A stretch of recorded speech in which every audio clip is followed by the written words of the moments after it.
বিজেপির প্রায় আমি যা দেখেছি 250 170-72টা আসনে 30%-এর কম ভোট পেয়েও ওরা জিতেছে, লেস দেন 30%।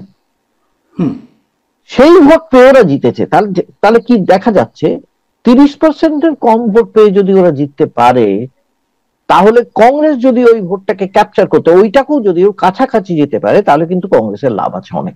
এখন কংগ্রেসের কি উচিত? সেক্ষেত্রে তারা যে সমস্ত জায়গায় বিজেপির সঙ্গে সরাসরি আছে, সেই সমস্ত জায়গায় কি তাদের বেশি কনসেন্ট্রেট করা উচিত? মমতা ব্যানার্জির এখন খুব কাছের কল্যাণ বন্দ্যোপাধ্যায় এমপি, তিনি মেম্বার, আর প্রিয়াঙ্কা গান্ধী মেম্বার। কল্যাণ বন্দ্যোপাধ্যায় গিয়ে তাকে বলছেন, আপনি কেন বেশি করে বলেন না সংসদে? তো প্রিয়াঙ্কা বলছেন, আমি তো নতুন এসেছি। তো কল্যাণ বলছে, না, আপনার কথা শুনবার জন্য তো সবাই মুখিয়ে থাকে। এটা ওয়াই? এটা যদি পলিটিক্যাল একটা তাৎপর্য খুঁজবার চেষ্টা করো, তাহলে দেখবে নট রাহুল, প্রিয়াঙ্কা ঠিক আছে। Priyanka is not that aggressive. Priyanka নরম, ওকে বোঝানো যাবে, রাহুলকে বোঝানো যায় না। রাহুল ভীষণ রকমের একগুঁয়ে আছে, এক ক্রোখা আছে, নিজে যেটা মনে করে সেই কাস্ট সেন্সাস করবো, আদানির বিরুদ্ধে লড়বো। আদানির বিরুদ্ধে লড়বো বললে মমতা ব্যানার্জির পক্ষে ভীষণ মুশকিল। যে ইন্ডিয়া জোটের আজকে যে অবস্থাটা, এরকম একটা ছন্নছাড়া অবস্থা, এর পেছনে আদানির একটা বড় খেলা আছে। তো এই অভিযোগটা নিয়ে অনেক সময় আছে, আদানি চাইছেন যে রাহুলকে বিদ্ধ করা, যেটা আপনি বললেন যে রাহুলকে বিদ্ধ করতে হবে, রাহুলকে সরাতে হবে। আপনার কি মনে হয় এই অভিযোগটার কোনো সত্যতা আছে বা কোনো যুক্তিসঙ্গত কোনো ইয়ে আছে? যখন সিএ নিয়ে বিরাট আন্দোলন হয়েছে, তখন আপের ভূমিকা কি ছিল আমরা জানি। এর মধ্যে কোনো লুকোছাপা নেই, আমরা সবাই জানি আপের ভূমিকা কি ছিল। নীরব দর্শকের ভূমিকা ছিল, একটা কথা বলেনি, এবং হনুমান চালিসা পাঠ করেছেন, এবং হিন্দু ভোটের জন্য যা যা করণীয় সবই করেছেন, এবং পূজারীদের এবং গুরু গ্রন্থ সাহেবের গ্রন্থীদের উনি বলে দিয়েছেন 18,000 টাকা করে দেবেন, এই তো বলেছেন। তারপরে আরএসএস কে চিঠি লিখেছেন, কারণ এটা বলার জন্য যে আমি আরএসএস এরও সন্তান।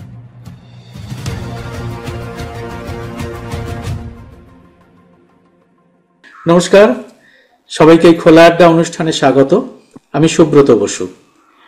এখন এই মুহূর্তে সারা দেশে সব থেকে বড় যে রাজনৈতিক বিতর্ক, সেটি হচ্ছে ইন্ডিয়া জোটের অবস্থা। ইন্ডিয়া জোটটা সত্যি কি আছে? নামে আছে, খাতায় কলমে আছে, কিন্তু কার্যত তার কি কোনো অস্তিত্ব আছে?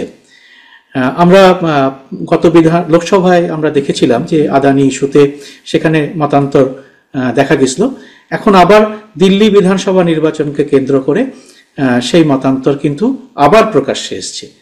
এতে ইন্ডিয়া জোটের বিভিন্ন শরিকরা নানা রকম মত দিচ্ছেন, এবং তাতে কার কি রাজনৈতিক লাভ হচ্ছে, এবং কংগ্রেস কি সত্যি কার্যত একঘরে হয়ে পড়ছে, এই সমস্ত বিষয়গুলি নিয়ে আজকে আমরা একটা অত্যন্ত মূল্যবান আলোচনা করতে চলেছি।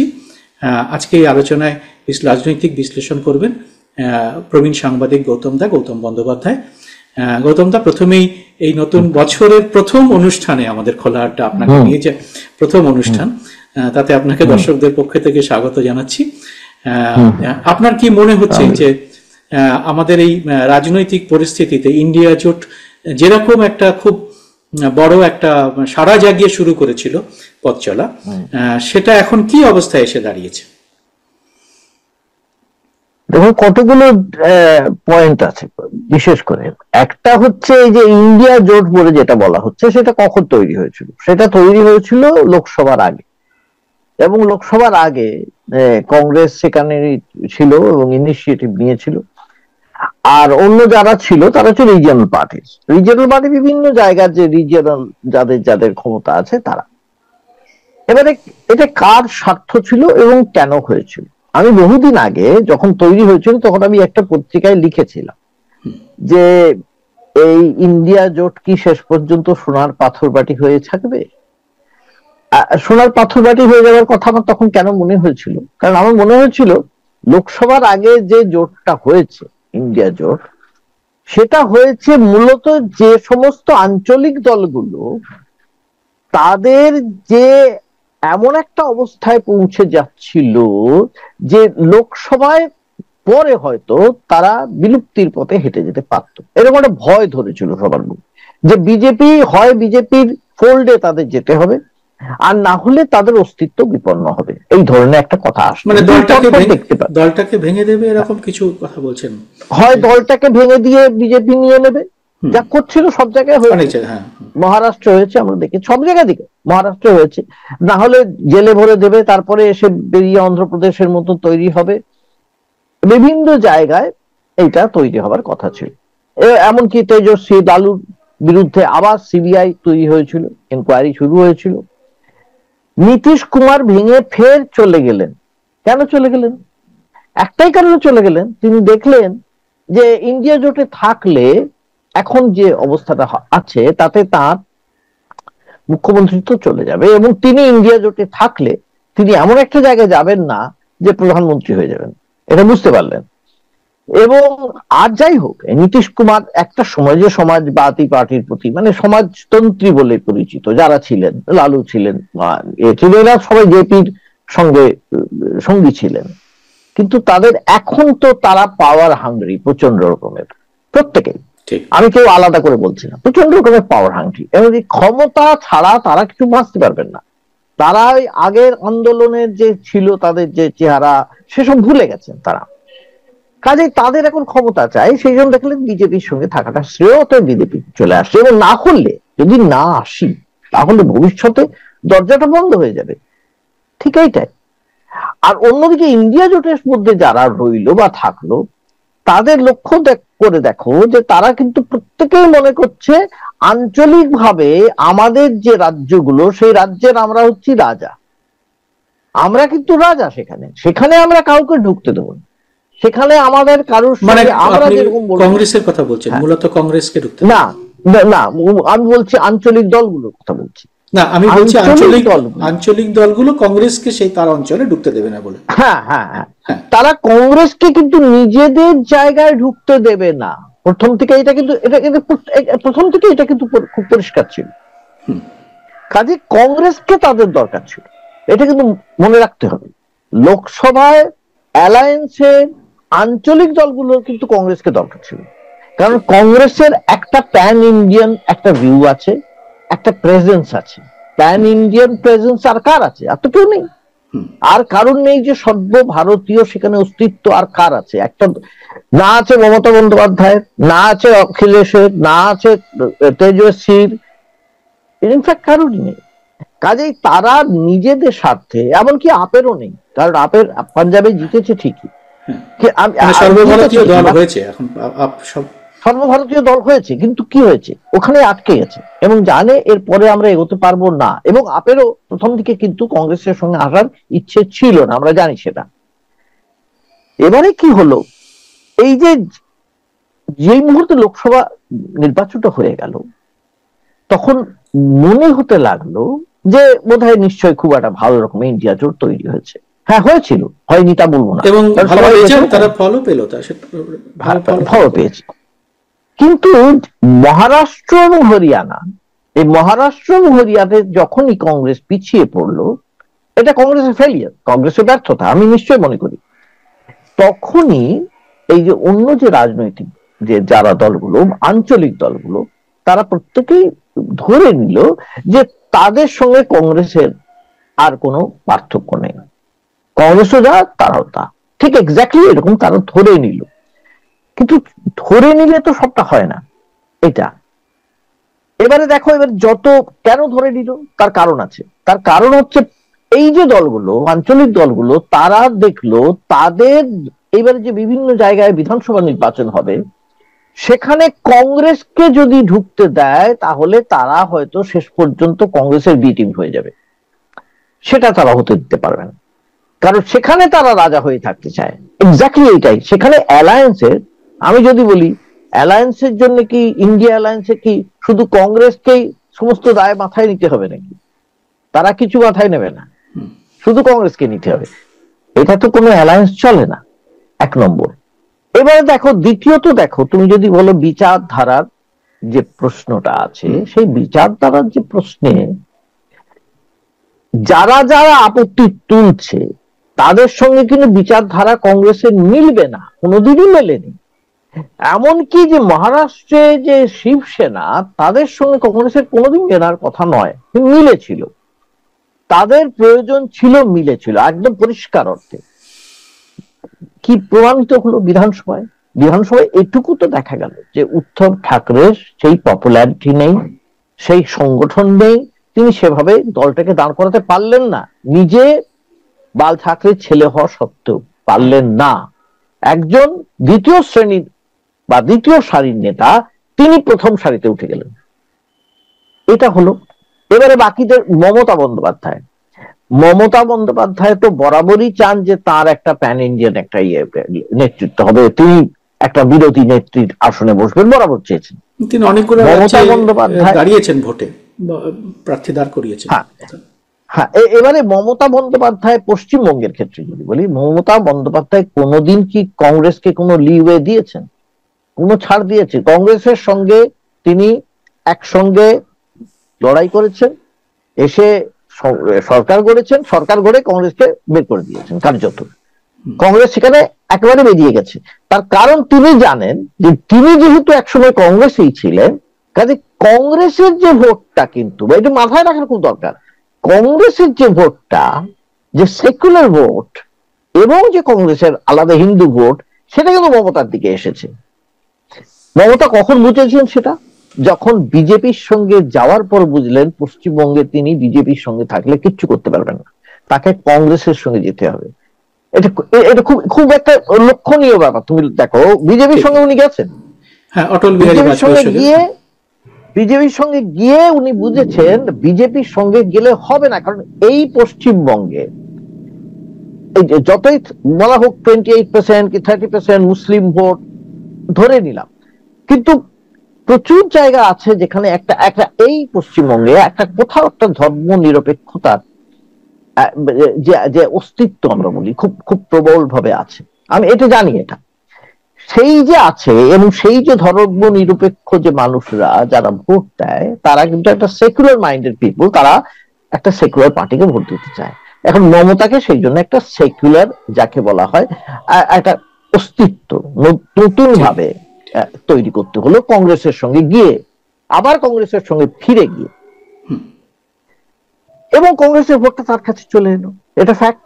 তার কারণে এখানে কংগ্রেসের একটা ফেলিয়ার আছে, কংগ্রেসের ব্যর্থতা আছে। কংগ্রেস সেই ধরনের কোন নেতা বা নেত্রীকে নিয়ে আসতে পারলো না যিনি গ্রাউন্ডে ওই রকম ভাবে লড়াই করতে পারবেন, এটা পারেনি।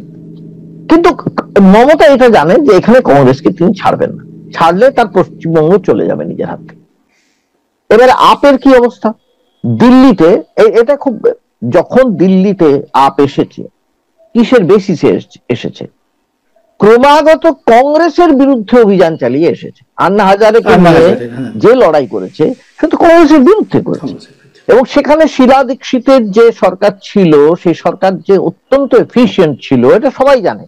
এবং এমনকি কেন আমি বলছি, কেন জানে, বিভিন্ন তুমি যদি সার্ভে করা দাও, বিভিন্ন সমীক্ষাতে এটা প্রকাশিত, দেখেছি আমরা যে কিভাবে শীলা দীক্ষিত 15 বছর ছিল সরকারটি, 3টে টার্মে ছিল, কতটা সাকসেসফুল ছিলেন সেটা সমস্ত সমীক্ষায় দেখা গিয়েছে। এবং এই যে দুর্নীতি দুর্নীতি দুর্নীতি করে আপ কিন্তু কংগ্রেসের বিরুদ্ধে লড়ে কিন্তু দিল্লি এসেছে। কাজে সেখানে দিল্লিতেও কংগ্রেসের সঙ্গে আপের কখনো ভেতরে ভেতরে, সেখানে স্থানীয় লেভেলে সম্পর্কটা ভালো হতে পারে না, কখনোই হতে পারে না, রাজনৈতিক ভাবে কখনো হতে পারে না, এটা হয়নি। কংগ্রেসের ভোটটাই আপে শিফট করেছে, অনেকটাই প্রায় শিফট করেছে। এইবার এই এক্স্যাক্টলি এই একই জিনিস, এইটাই বলতে চাইছি, এই ভোটটা যে শিফট করেছে, আর যদি কংগ্রেসের সঙ্গে যায় তাহলে ভোটটা কোথায় যাবে, এটা একটা ভয় আছে, আপের পক্ষে ভীষণ ভয়। আপ সেটা করতে চাইবে না। কাজে এখন যেটা মনে করছি আমরা, যে কংগ্রেস তাহলে কি হবে, মানে অ্যালায়েন্সের কি হবে, ইন্ডিয়া অ্যালায়েন্সের কি হবে? ইন্ডিয়া অ্যালায়েন্সের ক্ষেত্রে এখন দিল্লির ক্ষেত্রে বাদ দিলাম, এবারে বাকিগুলো আসি।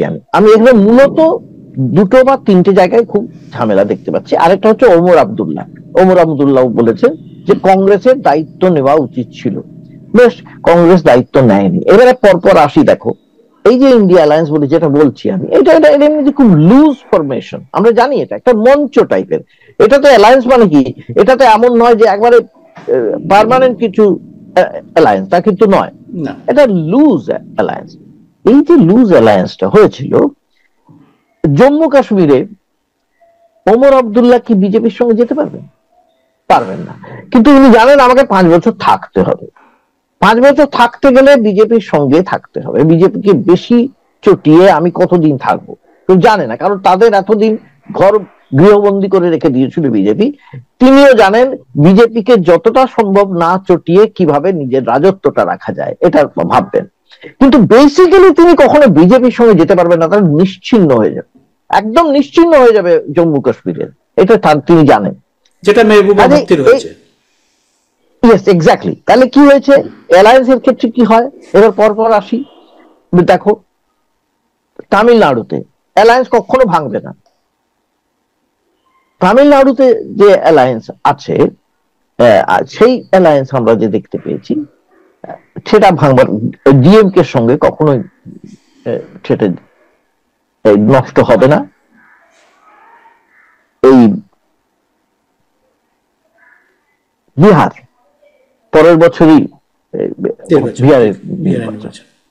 বিহারে তেজস্বী যদি কংগ্রেসের সঙ্গে অ্যালায়েন্স না করে, ধরে নিলাম করলো না, তাহলে ইন্ডিয়া অ্যালায়েন্স যেটা বলছি যে আরেকটা বড় শরিক থাকলো না।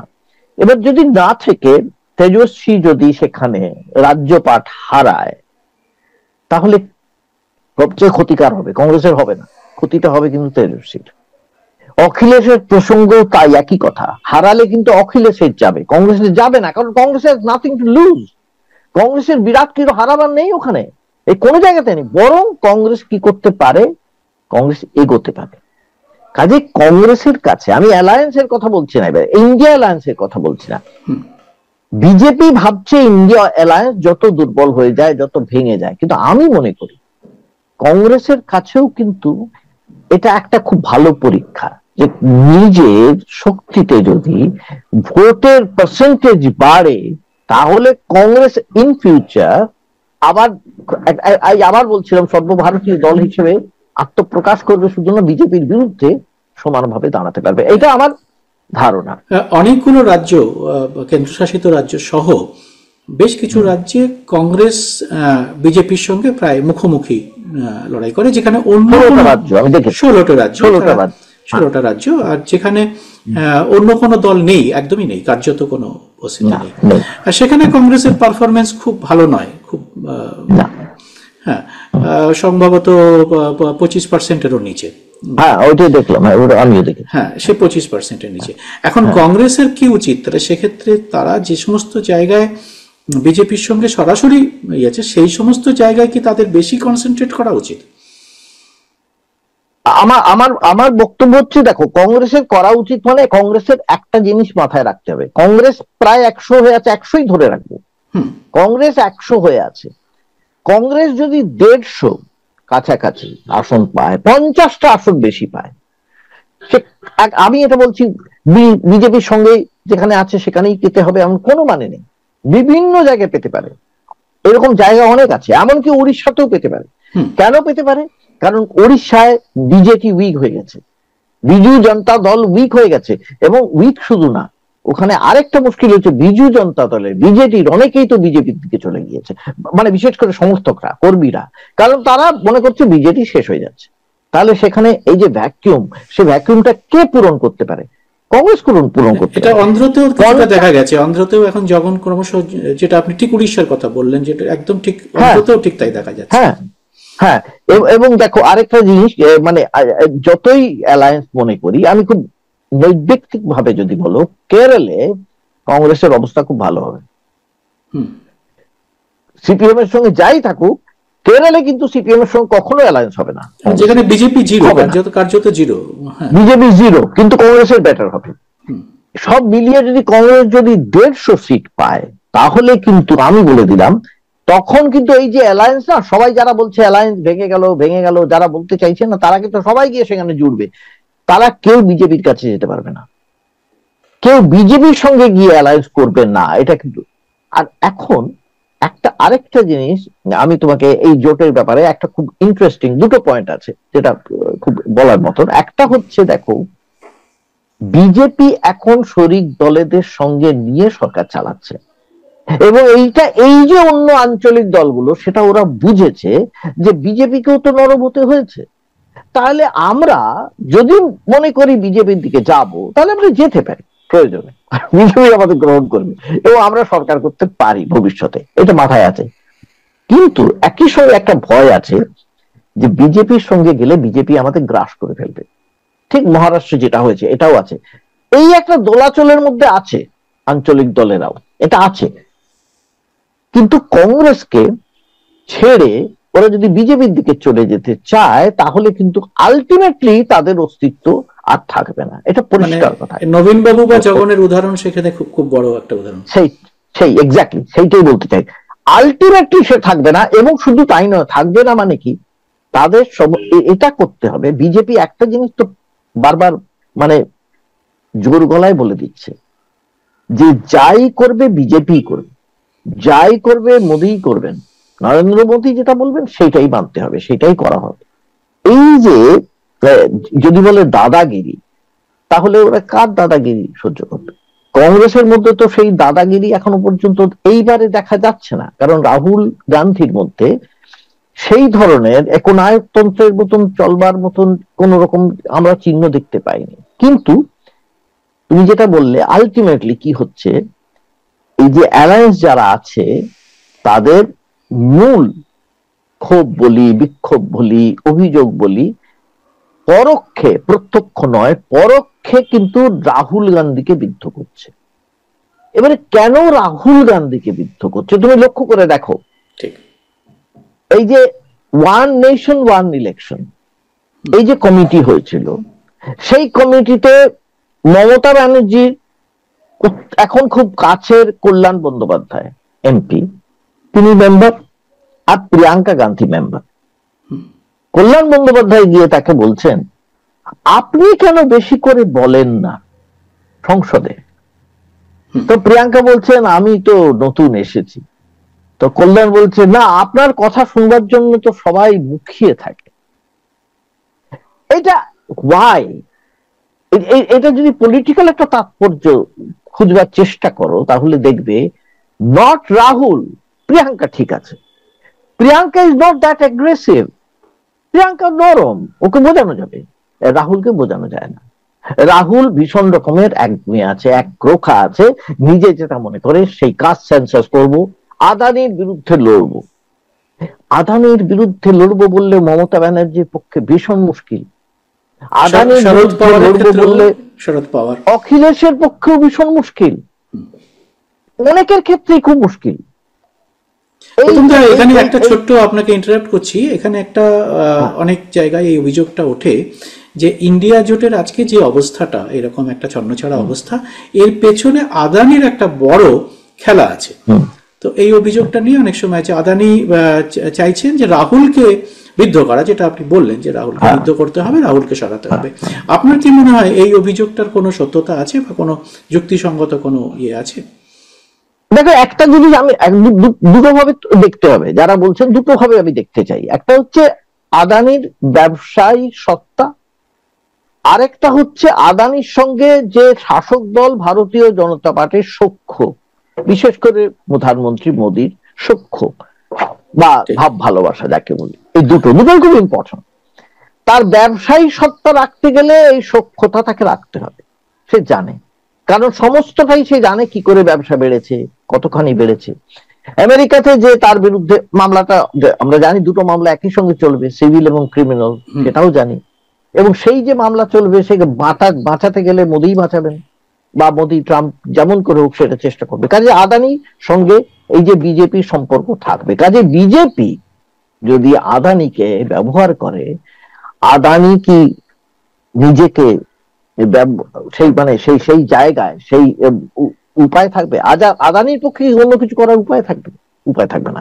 আদানিকে সে কাজটা করতে হবে। তুমি যেটা বলছো exactly, that is very important, যে সেটা করতে হবে আদানিকে, তাছাড়া কোনো উপায় নেই। আর 2 নম্বর হচ্ছে, সে জানে অনেককেই ম্যানেজ করা যাবে, এটা জানে যে যারা পাওয়ারে আছে তাদের ম্যানেজ করা যাবে, কিন্তু রাহুল গান্ধীকে ম্যানেজ করা যায় না, যাচ্ছে না। আরেকজনকে যাচ্ছিল না, কিন্তু ম্যানেজ করতে পেরেছে যেহেতু মমতা চুপ করে দিয়েছেন মহুয়াকে। মহুয়া বলছিলেন, অনেক কথা বলেছিলেন, মহুয়া বন্ধ হয়ে গেছে বলা, একদম বলছেন না, কারণ ওরা বলে দিয়েছেন আরো অনেক বড় বড় ইস্যু আছে। সুদীপ বন্দ্যোপাধ্যায় বলেছেন অনেক আরো আরো আরো তো অনেক ইস্যু আছে, আরো অনেক ইস্যু আছে, অতএব আদানি ইজ নো ইস্যু, এত পরিষ্কার কথা। কাজেই যারাই আছে ধরো, এবং ভবিষ্যতে আপ কিচ্ছু বলেনি আজ পর্যন্ত, আদানি সম্পর্কে কিচ্ছু বলেনি, এরা কেউই বলছে না। এবং আপনি যে বিচারধারার প্রশ্ন বললেন, সেখানে আপের বিচারধারা, যেমন শিবসেনার বিচারধারার কথা আপনি উল্লেখ করলেন, আপের বিচারধারার মধ্যে একটা নতুন সম্প্রতি সংযোজিত হয়েছে। এর আগেও বারবারই দেখা গেছে যে তারা বিচারধারায় আরএসএস এর খুব কাছাকাছি। এবার যেটা সংযোজিত হয়েছে, তারা সরাসরি যেন আরএসএস এর কাছে চিঠি লিখে, মোহন ভাগবতের কাছে চিঠি লিখে তারা সাহায্য চাইছে। তো সেখানে বিচারধারার একটা বড় লড়াই কিন্তু এখানে আবার সামনে চলে এলো এই আপের সঙ্গে কংগ্রেসের বা ইন্ডিয়া জোট। এই যে আপের ক্ষেত্রে যখন সিএ নিয়ে বিরাট আন্দোলন হয়েছে, তখন আপের ভূমিকা কি ছিল আমরা জানি, এর মধ্যে কোনো লুকোছাপা নেই, আমরা সবাই জানি আপের ভূমিকা কি ছিল। নীরব দর্শকের ভূমিকা ছিল, একটা কথা বলেনি, এবং হনুমান চালিসা পাঠ করেছেন, এবং হিন্দু ভোটের জন্য যা যা করণীয় সবই করেছেন, এবং পূজারীদের এবং গুরু গ্রন্থ সাহেবের গ্রন্থীদের উনি বলে দিয়েছেন 18,000 টাকা করে দেবেন, এই তো বলেছেন। তারপরে আরএসএস কে চিঠি লিখেছেন, কারণ এটা বলার জন্য যে আমি আরএসএস এরও সন্তান, নিশ্চয় সন্তান, মানে তিনি যখন অ্যাডভাইস চাইছেন, পরামর্শ চাইছেন, এবং বলছেন যে দেখুন বিজেপি কিরকম ভাবে আমার ইয়েতে লাগছে, অতএব আমাকে আপনারা কেন আমার পাশে থাকবেন। এই যে বিচারধারাটা তুমি যেটা বললে, এক্স্যাক্টলি এইটাই বলতে চাইছি। মমতা বন্দ্যোপাধ্যায়ের সঙ্গে আরএসএস সম্পর্ক ভালো, কিছু খারাপ নয়। এই রাজ্যে আরএসএস মমতা বন্দ্যোপাধ্যায়ের বিরুদ্ধে কি কথাটা বলেছে? কোনোদিন বলেনি। মমতা বন্দ্যোপাধ্যায়কে এখানে সরকারে থাকলে তাদের সুবিধাই হবে, কারণ জমি পেয়েছে, তারা সুযোগ পেয়েছে, সবই পেয়েছে। এবং সেখানে এই যে কথাটা বলছো তুমি, এই আমরা যদি দেখি, তাহলে বাকি থাকলো কারা? উদ্ধব ঠাকরে বা শিবসেনা কখনো আরএসএস এর বিরুদ্ধে বলতে পারবে না, কারণ বিজেপি এই যে কিন্তু কি হবে, অন্যদিকে তুমি স্টালিন যদি বলো, ডিএমকে বলো, বা তুমি যদি সাউথ ইন্ডিয়ান স্টেটস গুলো ধরো, সেখানে কিন্তু এটা পাবে না। সেটা সেই জন্য রাহুলের সঙ্গে পুরোপুরি মিলবে সেখানে, কারণ সেখানে পেরিয়ার ছিলেন বা যাই ছিলেন, মানে সেখানে এই যে হিন্দুত্ববাদীদের এই যে কট্টর ধর্মান্ধতা যেটা ভারতকে গ্রাস করছে, তার বিরুদ্ধে তারা বলেছে বরাবর। এমনকি আমি তো মনে করি বাংলাও তাই বলেছে, এবং এক সময় বলেছে। এখন কিন্তু সেটা খুব একটা অতটা বলছে বলে আমি দেখতে পাচ্ছি না। এখন বরং একটা কোথাও একটা ধর্মীয় তাস খেলা হচ্ছে এখানে। এই যে আমি দেখতে পাচ্ছি, এইটা তুমি যেটা বললে যে কংগ্রেসের এই যে অ্যালায়েন্সটার জন্য, এই যে বিচারধারার প্রশ্নে, বরং কংগ্রেসের এখন উচিত হবে নিজের বিচারধারার যে অবস্থানটা, সেই অবস্থানটাকে দৃঢ় করা। যদি দৃঢ় করতে পারে, যদি শক্ত করতে পারে, মজবুত করতে পারে, আমার মনে হয়, আমার ধারণা, এই যে ভোটটা আছে, বাকি যে ভোটটা, এটাও লক্ষণীয়। তুমি দেখবে যে, এই জন্যই বললাম, যেখানে আজ অ্যালায়েন্স আছে বলে মনে হচ্ছে, সেখানেও যদি কংগ্রেসের ভোট বাড়ে, বিহারে যদি ভোট বাড়ে, না বাড়ার কিছু নেই, উড়িষ্যায় যদি ভোট বাড়ে, এই সমস্ত জায়গাগুলো, আমি এমন বলছি না যেখানে যেখানে কংগ্রেস বিজেপি সম্মুখ সমরে সেখানেই ভোট বাড়তে হবে, বাকি অনেক জায়গা থেকে যাবে। এখানে যদি ভোট বাড়ে, কেরলেও বাড়বে আমি জানি, এই জায়গায় বাড়ে, তাহলে কিন্তু আগামী দিনে কংগ্রেসেরও একটা, আমার মনে হয়, ভালো জায়গায় চলে যাওয়ার সম্ভাবনা আছে। তাহলে আপনি, অনুষ্ঠান প্রায় আমাদের সময় শেষ হয়ে এসছে, তাহলে আপনি যেটা বলতে চাইছেন, তাহলে মোদ্দা বিষয়টা এটা দাঁড়াচ্ছে যে কংগ্রেস এখন যেখানে দাঁড়িয়ে আছে, মানে কংগ্রেসের যাই হোক, সেটা একটা ওই সিচুয়েশন, মানে যদি সে থাকে তাহলেও কংগ্রেসের লাভ, তার সঙ্গে যারা জোটে থাকবে সেই আঞ্চলিক দলগুলোর লাভ, আর যদি তারা ভেঙে চলে যায় তাহলেও কংগ্রেসের কোনো ক্ষতির কিছু নেই, বরং অনেক জায়গায় তারা আবার লাভ করতে পারবে। হ্যাঁ, কারণ সেখানে যেখানে রিজিয়নাল পার্টিগুলো আছে, সেখানে কংগ্রেসের অবস্থা কি, যেখানে ভালো আছে সেখানে তারা থাকবে। আমি তো বলছি ডিএমকে এর সঙ্গে কখনো কংগ্রেসের সম্পর্ক খারাপ হবে না, এমনকি আমার ধারণা বিহারেও হবে না, তেজস্বী হবে। আর উত্তরপ্রদেশে তো কংগ্রেসের নেই কিছু, দিল্লিতে তো কংগ্রেসের অবস্থা খুবই খারাপ, কংগ্রেসের এখন তো সুযোগ আছে, সম্ভাবনা আছে যে কিছু করবার। কংগ্রেস যদি সেটা করতে পারে তাহলে কংগ্রেসের পক্ষে লাভ, এইটুকু আমি বলতে পারি। কাজে অ্যালায়েন্স, ইন্ডিয়া অ্যালায়েন্স থাকুক আর না থাকুক, অপোজিশন থাকাটা খুব গুরুত্বপূর্ণ। এই যে ভারতীয় জনতা পার্টি যে একচ্ছত্র ভাবে চালাচ্ছে, তার বিরুদ্ধে সর্বভারতীয় স্তরে একটা অপোজিশন, স্ট্রং অপোজিশন, সেটা কংগ্রেসের হয়ে, মানে কংগ্রেসের সেই জায়গাটায় দাঁড়ানোর আমি যে সম্ভাবনা, আমি অনেক বেশি উজ্জ্বল বলে মনে করছি, আমি কম মনে করছি। গৌতম দা, আপনার বিশ্লেষণ আমার মনে হয় যে অনেক দর্শককে খুবই তাদের যুক্তি দিয়ে তারা ব্যাপারটা বুঝতে পারবেন। এবং এই যে অনুষ্ঠানের পরে আপনারা এই পুরোটা দেখার পরে যদি আপনাদের এই বিষয়ে আপনাদের নিজস্ব কোনো মতামত থাকে, আপনারা অবশ্যই কমেন্ট বক্সে সেটা আমাদের জানাতে একদম ভুলবেন না। গৌতম দা, আপনাকে অনেক ধন্যবাদ আমাদের আজকে আপনার মূল্যবান সময় দেওয়ার জন্য। আর আপনারা যারা সঙ্গে থাকলে তাদের সবাইকে নমস্কার।